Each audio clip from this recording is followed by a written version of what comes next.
பேட்டி கொடுக்கும்போது சொன்னேன், நான் அழிந்தால் நான் மட்டும்தான் அழிவேன், உங்களை அழிய விடவே மாட்டேன்.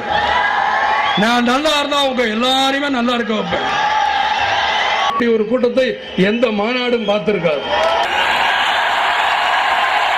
என்று சொல்லடா, தலை நிமிர்ந்து நில்லடான்னு நான் போட்டுக்கிட்டு இருக்கேன். இந்த 148 திரைப்படத்தை வேற எந்த மொழியிலாவது போய் நடிச்சனா?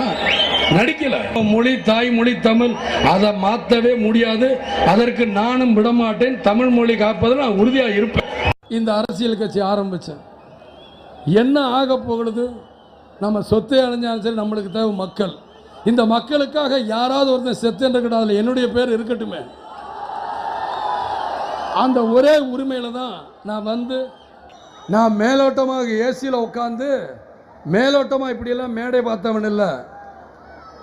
ரைஸ் மில்ல கடுமையான வேலை செஞ்சு மழையிலும் வெயிலிலும் காஞ்சி நான் நெல்லை அள்ளி குமிச்சவன்.